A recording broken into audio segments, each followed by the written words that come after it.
విచారణ తీరైతే మాత్రం నాకు నమ్మకం లేదు. కానీ నేను ఒక బాధితురాలనే, స్పష్టంగా జరిగితే మాత్రం నిజంగా న్యాయం అయితే జరిగే అవకాశం ఉంది. కానీ ఆ స్థాయిలో విచారణ మీద నాకు నమ్మకం లేదు. కానీ నేనైతే నష్టపోయాను, నా కుటుంబాన్ని మమ్మల్ని కూడా ట్యాప్ చేశారు అనేది కూడా ఆమె ఆరోపిస్తుంది. ఏం చెప్తారు? ఇప్పుడు అది కేటీఆర్ చెప్పాలి. ఇక అప్పుడు దానికి అధికారుల పని చేసుకుంటా నీ ఇంటి అడవిలో అది కూడా వింటారా? నీ భాషలనే నేను మాట్లాడాలనుకుంటే అధికార పనులే చేయాలి. నక్సలైట్లది తీవ్రవాదులు చేయాలి. మరి మీ చెల్లది బావత్ చేసినామంటే తీవ్రవాదులా నక్సలైట్లు? అది చెప్పు ఫస్ట్ కేటీఆర్, దాని జవాబు చెప్పు. దాన్ని ఏమంటావు? అంతెందుకు హరీష్ రావు ఎన్నికల కంటే ముంగట అనలేదు ఆయన కాడుకో ఎవరు రావద్దు, నా కాడుకో రాకురి, నాతో ఫోన్లో మాట్లాడకురి, అంత ఫోన్ ట్యాప్ అవుతుంది. ఒకసారా మనం ఎన్నిసార్లు మాట్లాడుకోలే? ఇట్లాంటి చర్చలు ఎన్నిసార్లు చేసుకోలే? మనం ఫోన్ ట్యాపింగ్ జరుగుతుంది అనేటటువంటిది అందరికి తెలిసిందే. బీజేపీ నేతలు వచ్చి బీఆర్ఎస్ ఎమ్మెల్యేలను కొనుగోలు చేసేది ఉన్నప్పుడు ఎట్లా బయటకు వచ్చినాయి? బయటకి ఎట్లా వచ్చినాయి చెప్పురు? అసలు ఫోన్ ట్యాపింగే జరిగినప్పుడు, వాళ్ళ యొక్క ఫోన్ ఇంటర్సెప్షన్ జరిగినప్పుడు ఎట్లా వస్తాయి బయటకి?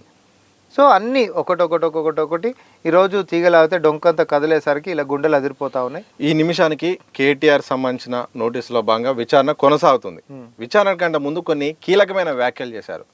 మేము ఎలాంటి తప్పు చేయలేదు, ఫోన్ ట్యాపింగ్ అనేది ఒక మనసు మమత సీరియల్ లాగా వ్యవహరిస్తున్నారు, కక్ష సాధింపు డైవర్షన్ కోసమే ఇట్లా చేస్తున్నారు, ఎవరిని కూడా మేము అక్రమంగా అరెస్ట్ చేయలేదు, ఎవరిని కూడా మోసం చేయలేదు, కావాలనే కాంగ్రెస్ సర్కార్ ఇది చేస్తున్న ఒక పిచ్చి చేస్తున్న ఒక డ్రామా అంటూ కూడా కేటీఆర్ మాట్లాడారు. ఇప్పుడు నేను నీకు ఇంతసేపు చెప్పిన టోటల్ టెక్నికల్గా ఉండేటటువంటిది, మనం కల్పితాలు చేసేటటువంటి కేసు కూడా కాదు ఇది.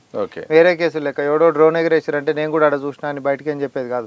అంత పేపర్ ఎవిడెన్స్ తోటి ముడిపడి ఉంటున్నటువంటి అంశం. టెలికాం సర్వీస్ ప్రొవైడర్స్ డేటా అయినా, లేకపోతే ఆ ఇంటర్సెప్ట్ చేసినటువంటి డివైజెస్ కొనుగోలు చేసినటువంటిది అయినా, లేకపోతే ఆ టెలికాం డేటా ఇచ్చినటువంటి వాళ్ళ ఫోన్ నంబర్లు అయినా, అసలు వాళ్ళు నక్సలైట్లు తీవ్రవాదుల లిస్టులో లేనటువంటి వాళ్ళు కూడా ఈడ ఉండడం అనేటటువంటి లిస్టు, తర్వాత వీళ్ళ ఫోన్లు ఎందుకు చేశారు అనేటటువంటి అధికారుల యొక్క ఇంట్రాగేషన్ ఇన్వెస్టిగేషన్, తర్వాత ఆ ఇన్వెస్టిగేషన్ లో వాళ్ళు విసిపోయేటటువంటి నిజాలు, మాకు ఈ నంబర్లు మొత్తం ఇచ్చింది అసలు మాకెట్లా తెలిస్తే నంబర్లు వీళ్ళందరూ మాకు ఇచ్చింది పలానా పొలిటీషియన్లు అని చెప్పి వాళ్ళు చెప్పినట్టే మేము చేసినామని. సో కేటీఆర్ నేను చెప్పేది ఏంటంటే ఇంటర్సెప్షన్ అనేది అధికారులతోటి చేపించిన వాళ్ళే మీరు అనే సంగతి అందరికి తెలుసు. వాళ్ళ కన్ఫెషన్ స్టేట్మెంట్లలో కూడా చెప్పింది అదే. తప్పించుకునేటటువంటి ప్రయత్నాలు మీరు చేయకండి. కాకపోతే ఏంటంటే ఒక చట్టం ఏం చెప్తుందంటే ఫస్ట్ నేను ఒక విట్నెస్ లెక్కనే పిలుస్తుంది, విట్నెస్ లెక్క పిలుస్తుంది, విచారిస్తుంది. ఎందుకంటే గతంలో వాళ్ళు వీళ్ళ పేర్లు చెప్పిన వాళ్ళు ఉంటారు కదా. తర్వాత నీకు ఈ కేసు తోటి ఏం సంబంధము, మీకు ఎట్లా తెలుసు, ఈ యొక్క అవగాహన ఉందంటే నాకు ఏం తెలియదు అంటాడా, నాకు తెలుసా అని అంటాడా.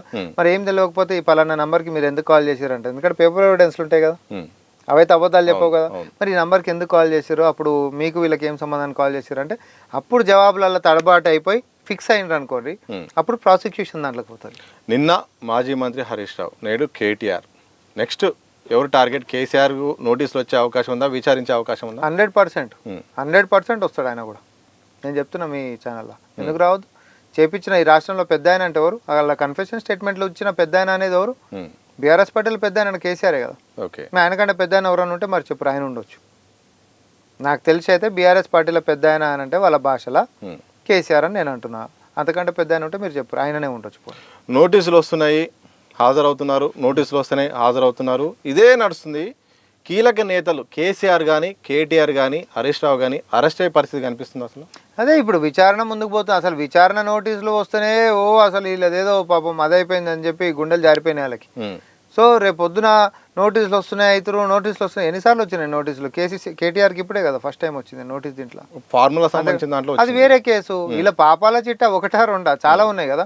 వస్తే మరి చేసినటువంటి పాపాలు అట్లున్నాయి కాబట్టి రెడ్ హ్యాండెడ్గా దొరికినాయి. ఆ కేసు కూడా అంతే.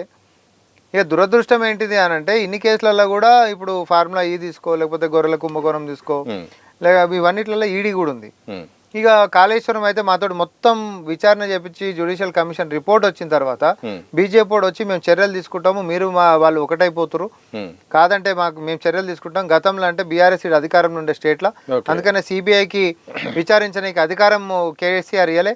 మీకు చిత్తశుద్ధి ఉంటే మీరు మాకు పర్మిషన్ ఇరి, మేము చూస్తాం 48 గంటలలో కేసీఆర్ని లోపటేస్తాం అన్నారు. ఎందుకు అది అసలు విచారణ మీకు ఓకే అన్నారు, సిబిఐ యాక్సెప్ట్ చేసింది, కానీ కనీసం విచారణ ముందుకు సాగట్లేదు స్పీడ్ గా. బీజేపీ బీఆర్ఎస్ ని కాపాడుతాం. సింపుల్ క్వశ్చన్, కరెక్ట్ చెప్పినాను. ఎందుకు సిబిఐ తోటి అడ్డం పెట్టి ఆ కేసును తీసేసుకున్నారు అంటే సిబిఐని అడ్డం పెట్టుకుని బీఆర్ఎస్ ని కాపాడడానికి. ఎంతమందిని పిలిచిరండి ఇప్పటిదాకా? 3.5 నెలలు అయింది. ఎంతమందిని పిలిచిరు? కాళేశ్వరం దాని మీద జ్యుడిషియల్ కమిషన్లో ప్లానింగ్, మేనేజ్మెంట్, కన్స్ట్రక్షన్ క్వాలిటీ కాడికేసి మొత్తం కాంప్రమైజ్ అని ఇచ్చారు. అవునా? ఇచ్చినాక కూడా ఈ రోజు దాకా విచారణ ఎందుకు జరగలేదు చెప్పురి. మళ్ళీ బీజేపీలు ఇవి కూడా మాకు ఇవ్వండి విచారణ అంటే ఎందుకు, ఇది కూడా కప్పిపుచ్చేసానికి మను కప్పేయనికి. ఓకే. ఇప్పుడు ఇది కూడా ఈ ఫోన్ ట్యాపింగ్ కూడా ఏడాది మీద పెండింగ్ ఎవరి దగ్గర అయింది? ఆ ప్రభాకర్ రావు అనేటటువంటి వ్యక్తిని బయట దేశాలకు ఏం తీసుకొని రావాలంటే అది కేంద్ర ప్రభుత్వం కాడ ఉంటున్నటువంటి వ్యవహారం. ఆడ డిలే చేశారు.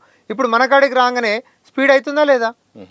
మొన్న ఆయనను పిలిచే, ఈరోజు ఈయనను పిలిచే, రేపు ఇంకొక ఆయనను పిలుస్తారు. కానీ ఫార్ములా ఈ రేస్ కానీ ఫోన్ ట్యాపింగ్ కానీ సరే కాళేశ్వరం అంటే సిబిఐ గొప్ప చెప్పారు కాబట్టి దాన్ని పక్క పెడితే విచారణ పేరుతో కాలమంతా టైం వేస్ట్ చేస్తున్నారు తప్ప వీళ్ళు ముందు తేల్చారు, అరెస్టులు కావు, వీళ్ళు అసలు వాళ్ళు దొరికే అవకాశం లేదని కూడా చాలా మంది మాట్లాడుతున్నారు. నిజంగా మీకు నమ్మకం ఉందా అసలు ఇవి కేవలం ఇట్లా కాలం పొడిగించుకుంటే ఉండే అవకాశం ఉందా, లేకపోతే ఎవరికైనా శిక్ష పడే అవకాశం ఉంటుందా? ఇప్పుడు అట్లా ఉండదు. నేను నీకు కారణం అంతా చెప్పిన, 2 ఏళ్ళల్లో ఏమేం జరిగిందో చెప్పిన. ఇన్ని రోజులు కేవలం నోటీసులు ఇచ్చినాము, అధికారులు అరెస్ట్ కాలే, అధికారులు జైల్లోకి పోలే, అయిరా రాజకీయ నాయకుల దగ్గరనే ఇక్కడ ప్రశ్న. మరి తీగ లాగితే డొంక కదులుతుంది, తోక లాగితే తలకాయ వస్తుంది. తోక లాగుతా ఉంటే ఇప్పుడు తలకాయల పేర్లు ఇన్వెస్టిగేషన్ అని చెప్పి ఇప్పుడు నోటీసులు పోతా ఉన్నాయి. తలకాయ దాకా వచ్చినాం ఇన్ని రోజులు సంది, తోక కాడికి తలకాయ దాకా. అది కూడా 2 ఏళ్ళల్లో ఇట్లాంటి కేసులు ఇంత స్పీడ్ అయిపోయినటువంటి దేశంలో ఇంకొక చూపెట్టండి పోని. రేవంత్ రెడ్డి గారి సర్కార్ చాలా స్పష్టంగా చెప్పింది, రాజకీయ ప్రమేయం ఎక్కడ ఉండదు, పోలీసులకి పూర్తి స్వేచ్ఛ, చట్టం తన పంతాన్ని చేసుకుంటా పోండి, కానీ చట్టానికి అనుగుణంగానే పోండి. సరే, చట్టం తన పంతాన్ని చేసుకుంటూ పోతుంది. పెద్ద ఆయన ఒక ఆధారాలతో కూడా ఆయన సంబంధించింది ఏమైనా దొరికితే ఈ రోజుల్లో ప్రతిపక్షాలు కానీ ప్రధానంగా రాజకీయ విశ్లేషకులు అయితే మాత్రం కేసీఆర్ను టచ్ చేసే పరిస్థితి లేదు, జైలుకు తీసుకెళ్లేంత దమ్ము లేదు అని కూడా విమర్శలు వస్తున్నాయి. ఆ ధైర్యము కాంగ్రెస్ సర్కార్ కానీ దర్యాప్తు సంస్థలు కానీ చేసే అవకాశం ఉంది అసలు? ఇగో నేను ఒకటే చెప్తున్నా, ఫస్ట్ ఆఫ్ ఆల్ వాళ్ళ ఫ్యామిలీ మీద జనాలకి ఏం సెంటిమెంట్ లేవు. వాళ్ళు చేసినటువంటి దారుణాలు, దాష్టికాలు, లేకపోతే వాళ్ళు చేసినటువంటి ఏమంటారు ఆ అరాచకాలు 10 సంవత్సరాలు జనాలు వెక్సప్ అయిపోయారు.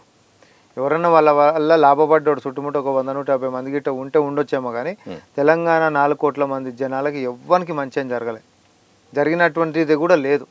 వాళ్ళ మీద ఎందుకు సెంటిమెంట్ ఉంటుంది చెప్పు? అమరవీరుల సమాధుల పునాదుల మీద అందరం ఎక్కినటువంటి కుటుంబము ఈరోజు రాజ్యాన్ని మొత్తం కొల్లగొట్టేసేసుకొని, బ్రిటిషర్లు భారతదేశాన్ని కొల్లగొట్టిన దానికంటే డబల్ వీళ్ళు కొల్లగొట్టేసి తెలంగాణని అప్పుల కుప్పలెక్క చేసి పెట్టి ప్రజలనేమో ప్రజాస్వామ్యాన్ని కూని చేసి పడేసేసి నియంత్రణ లెక్క వ్యవహరించినటువంటి కుటుంబం మీద చరిత్రలో ఎప్పుడు పేజీలు తిప్పినా సరే ప్రజలు తిరగబడ్డదే ఉంది తప్ప ప్రజలు వాళ్ళకి ఏమంటారు వాళ్ళతో పాటు నిలబడ్డది ఎప్పుడు ఉండదు. సేమ్ కేసీఆర్ కుటుంబం మీద ఈరోజు తెలంగాణ ప్రజలకి సెంటిమెంట్ మాత్రం లేదు. ఇది మీరు రాసి పెట్టుకోండి. ప్రజల గురించి ఆలోచించేటటువంటి నాయకుల దగ్గర నిలబడతారేమో తప్ప ఎప్పుడైనా ప్రజలని వంచి, ప్రజలని భయభ్రాంతులకు గురి చేసి, ప్రజాస్వామ్యాన్ని చంపేసి రాష్ట్రాన్ని దోసుకున్నటువంటి కుటుంబానికి ఎవ్వరు కూడా సహకరించబోరు. సో మొత్తానికి అయితే మాత్రం రాజకీయ నాయకులు కూడా దీంట్లో బలైపోతారు. నేను నీకు సింపుల్ గా చెప్తున్నా, ఏసీబీ అప్పుడు నోటీసులు వచ్చినుండే, కేటీఆర్ నానా హంగామా చేసిండు, అటు ఇటు అయింది.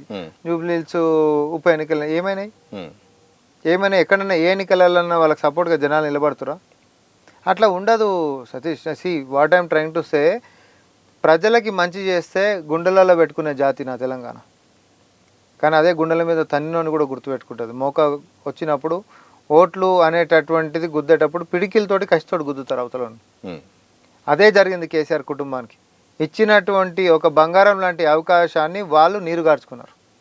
వాళ్ళంతలో వాళ్ళకి దురాశ పెరిగిపోయి రాష్ట్రాన్ని దోచుకునే దాని మీద శ్రద్ధ వహించారు తప్ప ప్రజల యొక్క బాగోగుల గురించి ఏ రోజు కూడా కాలే. అది నీళ్ళైనా, నియామకాలైనా, నిధులైనా, ఏ అంశాల కూడా తెలంగాణ ప్రాస్పర్ అయిందా గత 10 సంవత్సరాలు? నువ్వు నాకు చెప్పు.